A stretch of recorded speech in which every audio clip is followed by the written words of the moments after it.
Good afternoon, everyone. I will share my screen here so you can see some nice images, we hope, and I'll get rolling. All right.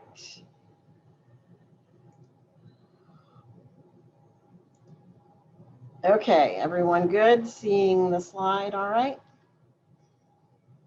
Okay. Well, today I'm going to talk a little bit about the history of the institution and how it kind of relates to Richmond and its development as well. You're looking at a favorite image of mine. It's an artist's depiction of Richmond about the time that the university was founded, and its opening component was the medical department of Hampton-Sydney College, and more about that in just a minute.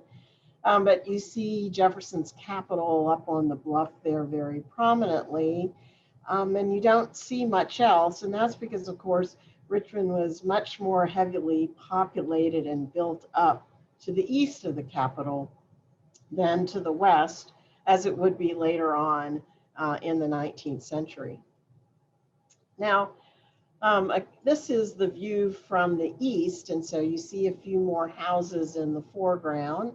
And that is what Richmond looked at. Richmond's what they call a fall line town, meaning that the James River was navigable as far as Richmond, and then you had to deal with rapids and rocks and couldn't go much further west. So like Richmond, Fredericksburg, Alexandria, they all developed as port towns because you could get that far on the various rivers. So Richmond is a growing city. It became the capital of the Commonwealth in 1788. So by the time the medical school is formed, it's been some 50 years, and it's had time to really develop with the support of the commerce that was, of course, coming in at this point by water. Railroads would dictate things somewhat later. So I want to draw your attention to those population figures because they're very important. So the total population was about 20,000, which again seems tiny for us because the university is larger than that today, but this was significant size at that particular time. And of that, almost half were individuals of color, about 7,500 enslaved individuals and 1,900 free blacks that had their own thriving communities here in Richmond. Now, what set Richmond on its way was the ability to develop some industry, and you see examples of that here. Richmond was known for ironworks and specifically for milling, and so the two articles on the right-hand side of the screen relate to the milling industry in Richmond. And this helped build the city and attracted people here because there were going to be jobs. So it was for these reasons that this man, Augustus Warner, decided to start a medical school here in Richmond, and the school really was his dream. He was on the faculty at the University of Virginia, but Charlottesville, actually, where the university was located at that particular time, was known as University of Virginia. But the university was much smaller, and Jefferson developed a whole different kind of medical school curriculum that you might say was more philosophical underpinnings and actually instruction in clinical medicine. So Warner was not happy with the situation in Charlottesville, and he left and relocated to Richmond. And he thought, for some of the reasons that we've just been over, that it would be an ideal place to start a medical school. And so he got together with several other physicians that were in the city. They petitioned the Board of Trustees of Hampton-Sydney College, and in 1838, they opened a medical school. Well, this was easy to do in the old days because it was actually the medical department of Hampton-Sydney College, as you see on some of the lecture tickets that you're looking at here. The later name would be Medical College of Virginia. But this was fairly easy to do. There was not a whole lot of bureaucracy or institution to speak of. Essentially, it was this group of physicians. They designed their own tickets. That's what you're looking at here. Students purchased these. The payment to get these tickets went directly to the professors, and they needed a place to do their lecturing. Well, initially that was in a rented space. The building that you see in the upper right, that's the Union Hotel, that was at 19th and Main Street. So some multiple blocks away from where the medical center is located now. These are later images that you're looking at, but it gives you a feel for what it was like.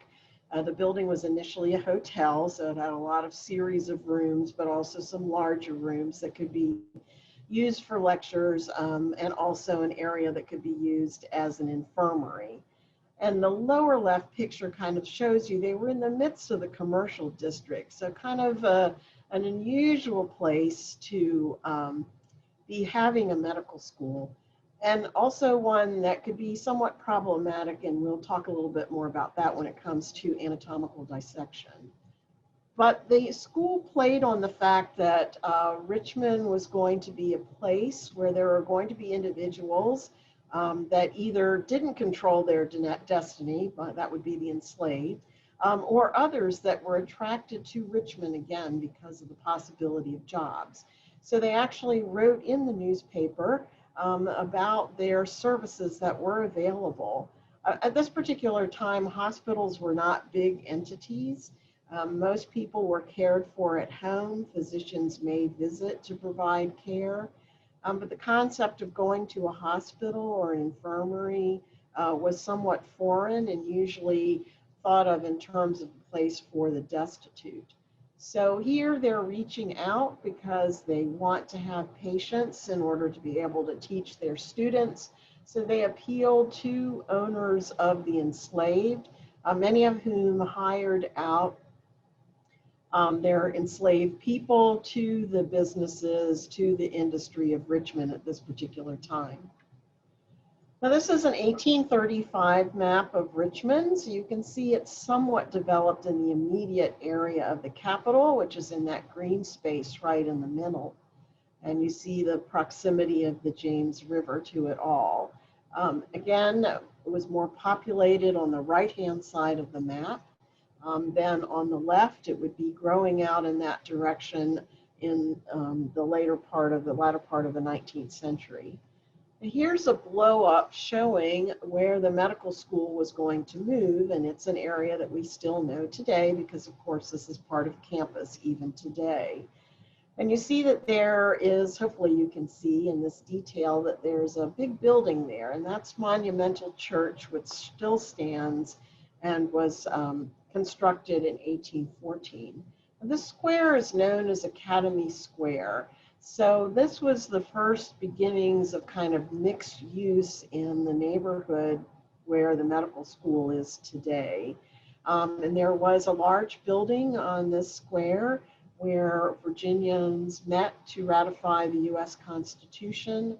There had been a couple of theaters, and originally there was a school, an Academy of Arts and Sciences, and hence the square gets its name from that. So the medical school moved here, and they had some neighbors already. One on the large image on the left is the first African Baptist church that was given over to the free Black community with certain stipulations because there were many rules about congregating during the for African Americans or people of color during the 19th century. And the upper right is the First Baptist Church that we now know as Hunton Student Center. So about 1840, the white congregation moved to the church you see in the upper right-hand corner, leaving the lower church, or lower on Broad Street Church, for the African American community, and it became what is known as First African Baptist Church. And they had a replacement building that was constructed there in 1876, and that building is known at the university as Randolph Minor Hall. So there were churches in the vicinity, and the reason there were churches in the vicinity is this still very much was a residential area. So you're looking at a couple of insurance policies, and I included these just to kind of show you that many of the houses that were in these areas were actually kind of manor homes with a number of outbuildings or dependencies, and they would take up kind of almost a whole city block between their gardens, their stables, their quarters for any enslaved people that they held. So into this neighborhood then came this very exotic and strange looking building that we know today as the Egyptian Building. Augustus Warner worked very closely with the architect, Thomas Stewart. He selected the least popular of the revival styles of the 19th century, Egyptian style, for the building. Generally, you found this style of architecture used for penal institutions or cemetery gates. We don't know if that was the architect's feeling about medicine. I'm sure that Warner didn't want that conveyed, but probably they were tying back to the ancient Egyptian antecedents of medicine. And Warner thought that this might be a nice edifice. It might keep the curious from coming in and make people somewhat not sure of what's going on there, which in some cases is what they wanted done. Anyway, they got their own building. They started using it in the fall of 1844, and it's been used continuously for medical education since that point. Now, because MCB ran a clinic and asked specifically for enslaved individuals to come, there are many opportunities for the faculty to do some experiments. You see here an individual with a very large tumor. In the middle is the professor of surgery, Charles Bell Gibson, who wrote about his surgery in removing this particular tumor in this patient, and that appeared in the pages of the Stethoscope, which was one of Virginia's early medical journals, and how we're able to know some about medical practice at this particular time. Well, in 1861, Virginia seceded and Virginia became part of the Confederacy, and that meant that MCB became part of the Confederacy. And MCB was spun out as its own institution in 1854. So by 1861, the institution was a state institution, its own charter under the name Medical College of Virginia.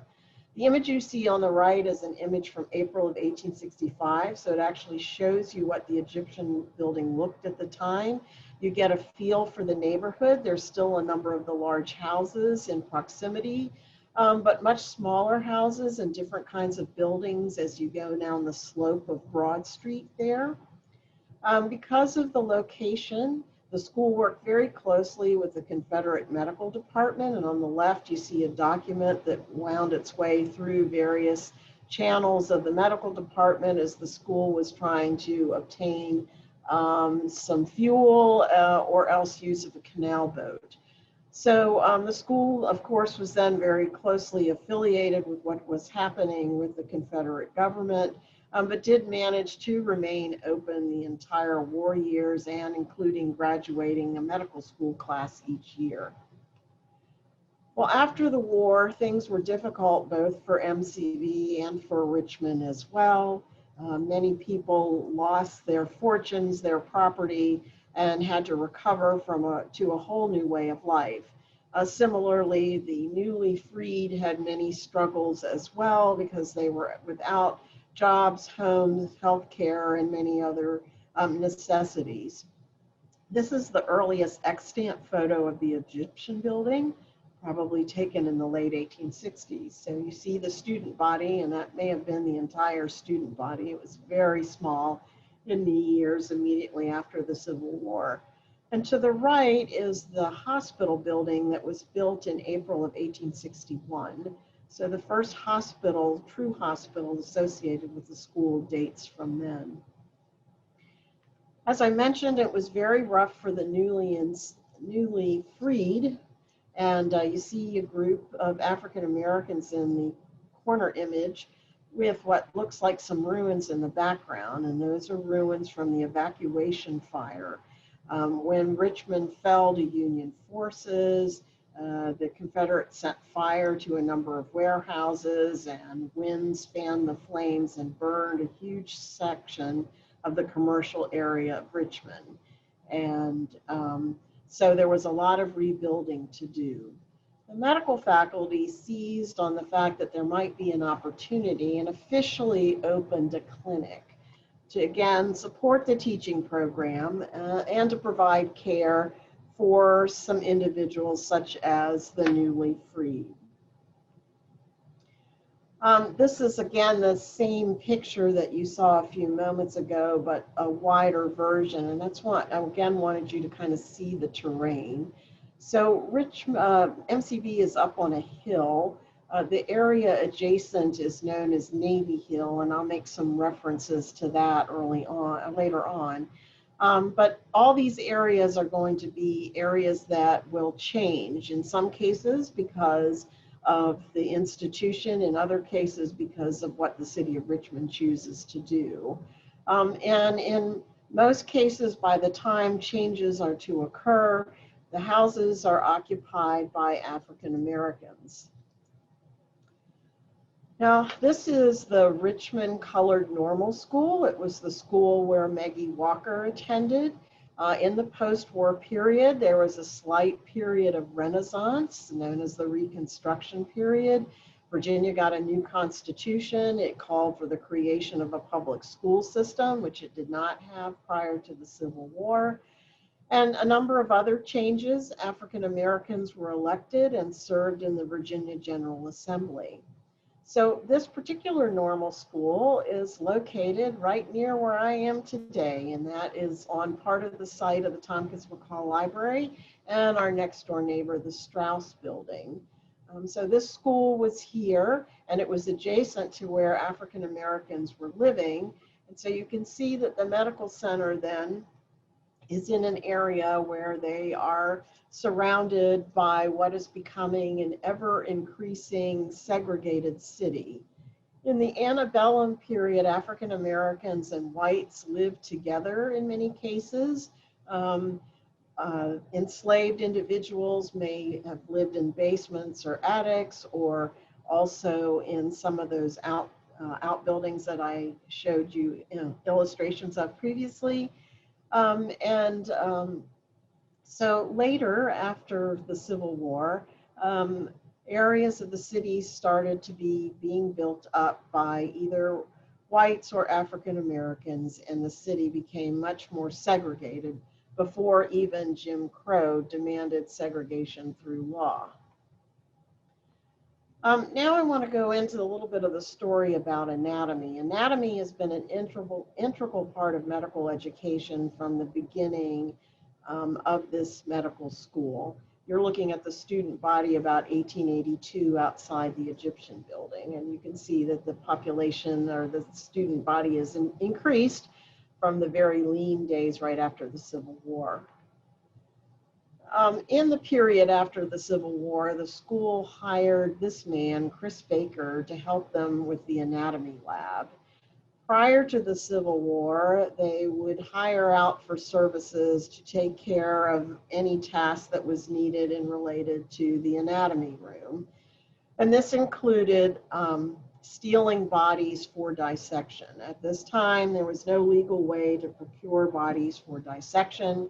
So for students to have bodies to dissect, either the junior faculty member, but most often members of the underworld in the community would go out and rob graves, mostly from the pauper's burial ground or the Negro burial ground, and those bodies then were used for dissection. When they were finished dissecting, this man here would review the bodies, keep any specimens that the professor of anatomy wanted to use for lectures, and then the rest of the remains were then dumped into a well. And this well was discovered in 1994 when preparing for the Contos Medical Sciences building. And to fast forward, in the last 7 years, the university created the East Marshall Street Well Project, which organized a community group, the Family Representative Council, that has made recommendations on how to deal with these human remains. And the university is in the process of honoring these individuals properly. Again, this is another image showing Chris Baker with a group of students by their cadaver. You notice the light at the top, that is a skylight that would illuminate the anatomy lab on the top floor of the Egyptian building. Finally, in 1884, the Virginia General Assembly passed the Act to Promote Medical Sciences, and this is known as the Anatomical Act, and allowed people to finally have a way to obtain cadavers legally. Didn't completely stop the grave robbing, but eventually that ended, and only legally procured cadavers were used for dissection. This was not always a pleasant expedition, as this article here indicates, where a convict, an individual that's convicted and was condemned to die, was not going to have a choice in what happened to his body. So as we enter the modern era, this new hospital opens within a year of Virginia adopting a new constitution, and it's the infamous Constitution of 1902 that mandated a lot of the segregation, or Jim Crow laws as they've come to be known over the years. This was a very modern facility. African Americans were relegated to the basement. There were both private rooms and a private entrance, which was on the 12th Street side, and a public entrance for anyone visiting somebody on the wards. But this was a significant contribution. It was paid for by citizens of Richmond and sustained by the city for a few years until MCV became in charge of it entirely. It was always designed to be the teaching hospital for MCV, but they didn't own it in the first 10 years. And about the same time, we have development going on outside of Richmond, and you're looking at an image of Ginter Park, which was a planned community to the north, and the streetcars allowed people to live in Ginter Park and be able to commute in Center City. So again, obviously this was an all-white neighborhood at this particular time, part of the continuing segregation of Richmond. At the same time, the area around MCV was again falling into disrepair and was the home of the destitute and in many cases people of color. You can see my arrow. I am circling what is the White House of the Confederacy, which is at 12th and Clay Street. So hopefully that gives you some bearings. The library I am would be in this area today. So all of these homes, if you want to call them that, are down working into the Chaco Valley, where today Interstate 95 runs. Now, MCV expanded its curriculum at the end of the 19th century and formally established a school of dentistry and pharmacy. Actually, they were allowed to grant a pharmacy degree as early as 1879. Nursing was the last to come on board, and that came right in the 1890s as a result of this woman at the top of the steps, Sadie Heath Cabiness. This is her graduating class from 1900. Everything was taken care of within the hospital. The Old Dominion Hospital belonged to MCV. And these women were particularly concerned about public health. And they made it their mission to do that kind of work. And when they graduated, they set up something called the Nurses' Settlement, where they could live without society frowning on them as single women living without husbands, brothers, chaperones, or anyone else, and could continue to do their public health work. And it's this group that spawned the Instructive Visiting Nurses Association, which was a long-standing public health entity that has served many, many Richmonders, particularly the poor and people of color over the years. This is a map from Mary Wingfield Scott's book. Unfortunately, it's not topographical, so you can't see the lay of the land, but it does show you some of the neighborhoods to give you a feel for how Richmond developed. Navy Hill was in this area, adjacent to Jackson Ward, and both of these grew to be developing and thriving neighborhoods for African Americans. And yes, the races were shoved in different directions to find housing based on their color. The city attempted several housing ordinances that were all based on race. And similarly, there were other neighborhoods that VCU has eventually moved into over here with Sydney and Oregon Hill, with Carver right above Sydney. So just so you understand, there were all these communities that the university has now expanded out on. Well, this is Broad Street, around the area where the West Hospital is located today, looking straight down Broad Street. And so this is how this area was residential, but slowly started changing. And in fact, around the turn of the century, these houses were known as Richmond's red light district. At the same time that this is happening, surgeons are going out on their own and creating their own hospitals. And you see a few examples here. In the middle is Stewart Circle Hospital. All of these were founded by surgeons because they wanted to have a clean and sterile place to do surgery. Surgery expands greatly in the last half of the 19th century with the advent of aseptic surgery. And anesthesia, of course, had been developed before the Civil War. So there are many more opportunities to help cure patients through surgery, and surgeons wanted a place to do it, so they created their own hospitals. Well, what that meant is MCV then had more of a role as the safety net hospital. This is kind of the beginnings of some of that. Not that the institution hadn't reached out to the poor and destitute all along, but it was getting to be more and more defined in that way. So MCV realized that the quarters in the basement of Memorial Hospital were inadequate for African Americans, and it was impossible to provide modern medical care in such a facility. And so they embarked on a fundraising campaign right as America was entering World War I. And they proposed 3 buildings: a hospital for African Americans, a contagious disease hospital, and a home for the student nurses that were attending school there. It took some years, but finally in November of 1920, the St. Philip Hospital, and as you see by the caption of the photo, opened exclusively for African American patients. And MCV then advertised their hospitals according to race. So you see the 3 hospitals that were in existence at that particular time, and it indicates what race would be admitted to those hospitals. Interestingly enough, when they describe the academic program or care of patients, they talk about the fact that this was done without regard to race, creed, or color. But yes, color was regarded, and that dictated where you went in the health system.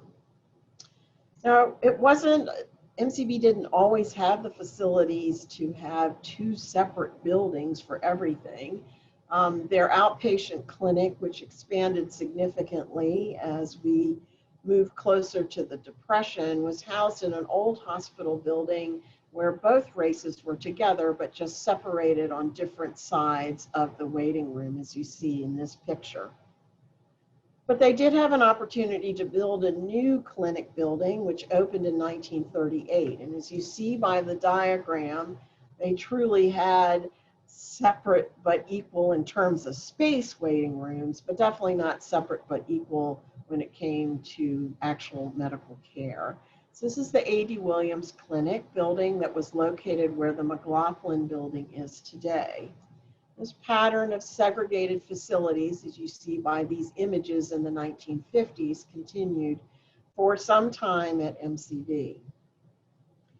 Now, what is going on around MCV is it's also, again, the character is changing again. These are homes that are on 12th Street, the current location of the library.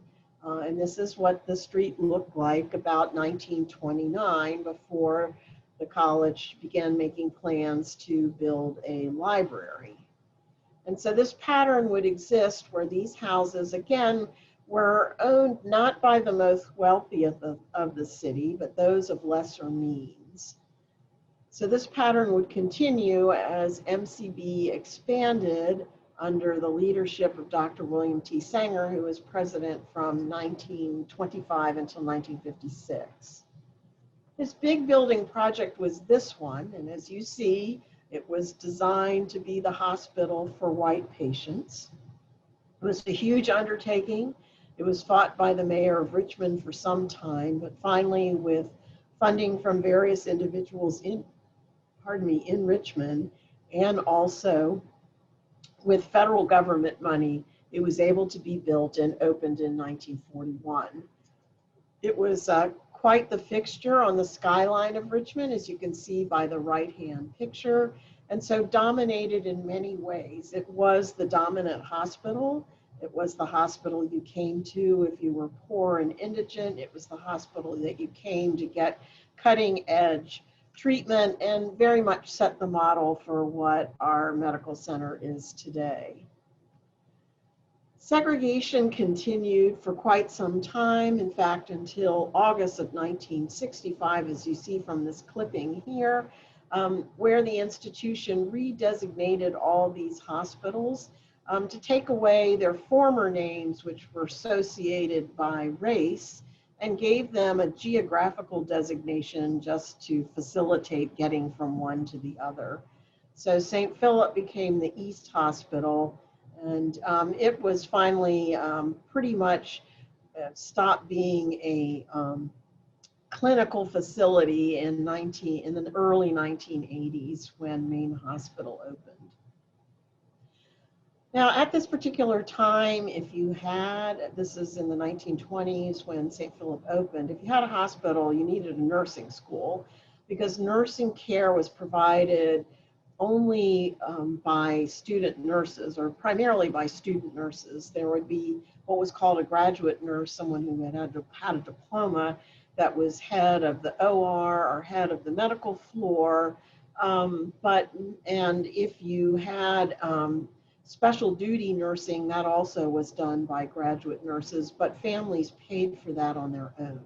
So the only nursing care that the hospital itself provided was by student nurses. And in return, student nurses received their room and board and their uniform allowance, but basically were unpaid laborers at this particular time.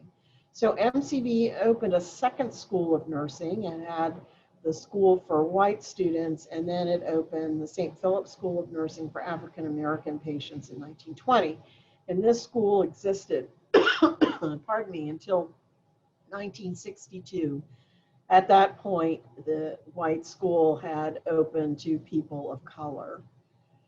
And speaking of that, you see some of the pioneers here